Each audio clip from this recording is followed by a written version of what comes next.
ಈಗ 17ನೇ ವರ್ಷದ ಭಕ್ತಿ ಸಮರ್ಪಣೆ ಅಂತ ಹೇಳಿ ಈ ವರ್ಷ ಯಲವಟ್ಟಿಯಿಂದ 101 ಕ್ವಿಂಟಾಲ್ ಅಕ್ಕಿಯನ್ನು ಸಿರಿಗೆರೆ ಮಠಕ್ಕೆ ಗುರುಳ ಕಾರ್ಯಕ್ರಮ ಮತ್ತು ಅಲ್ಲಿ ಹಾಸ್ಟೆಲ್ಲಿ ಮಕ್ಕಳು ಓದಂಥ ಮಕ್ಕಳಿಗೆ ಅಕ್ಕಿಯನ್ನು ಭಕ್ತಿ ಸಮರ್ಪಣೆ 101 ಕ್ವಿಂಟಾಲ್ ಅಕ್ಕಿ ಕಳಿಸ್ಕೊಡ್ತೀವಿ.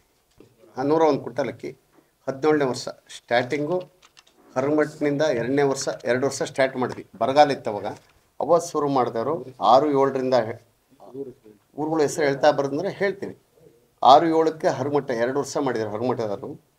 8ನೇ ಇಸ್ವಿಯಲ್ಲಿ ಹೊಳೆದವರು, 9ನೇ ಇಸ್ವಿಯಲ್ಲಿ ಆಲ್ದಳ್ಳಿ ಸೋಮಕಪ್ಪ, 10ನೇ ಇಸ್ವಿಯಲ್ಲಿ ಕೊಮ್ಮನಾಳು, 11ನೇ ಇಸ್ವಿಯಲ್ಲಿ ನುಗ್ಗಿ ಮಲ್ಲಾಪುರ, 12ನೇ ಇಸ್ವಿಯಲ್ಲಿ ತಾಜವಳ್ಳಿ, 13ನೇ ಇಸ್ವಿಯಲ್ಲಿ ಹಾರನಹಳ್ಳಿ, 14ನೇ ಇಸ್ವಿಯಲ್ಲಿ ಮಂಡಗಟ್ಟ, 15ನೇ ಇಸ್ವಿಯಲ್ಲಿ ಕುಂಶಿ, 16ನೇ ಇಸ್ವಿಯಲ್ಲಿ ಬೀರ್ನಹಳ್ಳಿ, ಹರೋಬನಹಳ್ಳಿ ಮತ್ತು ವಯಸ್ನಹಳ್ಳಿಯರು ಸೇರಿ ಮಾಡಿದರು. 17ನೇ ಇಸ್ವಿಯಲ್ಲಿ ಸುಗೂರು, 18ನೇ ಇಸ್ವಿನ ಕುಂಚಿನಹಳ್ಳಿ, 19ನೇ ಇಸ್ವಿನ ದೇವತಿಕೊಪ್ಪ, 20-21ನೇ ಇಸ್ವಿನಲ್ಲಿ ಕೊರೋನಾ ಬಂದರಿಂದ ನಾವಲ್ಲಿ ಮುಂದುವರ್ಸಿದ್ವಿ, ಅಲ್ಲಿ ಮಾಡಲಿಲ್ಲ 2 ವರ್ಷ.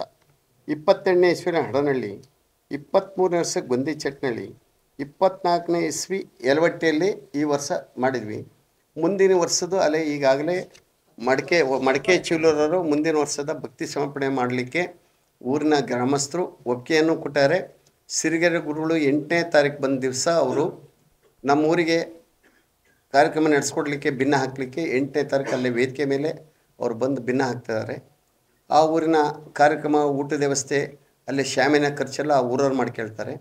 ನಾವು ಗ್ರಾಮಾಂತರದ ಸಮಿತಿಯಿಂದ 70 ಹಳ್ಳಿ ಬರುತ್ತೆ ನಮ್ಮದು, ಇವರೇ ಶಿವಲಿಂಗಾಯತರದ್ದು. ನಾವು 70 ಹಳ್ಳಿಯಿಂದ 1 ಲೋಡ್ ಅಕ್ಕಿ, ಇತರೆ ಸಣ್ಣ ಪುಟ್ಟ ಖರ್ಚುಗಳೆಲ್ಲ ನಿರ್ವಹಿಸ್ತೀವಿ. ಇದೊಂದು ಸಮಾಜದ ಕೆಲಸವಾಗಿ ಪರಿಪೂರ್ಣ ಕೆಲಸವನ್ನು ಮಾಡ್ತಾಯಿದ್ದೀವಿ.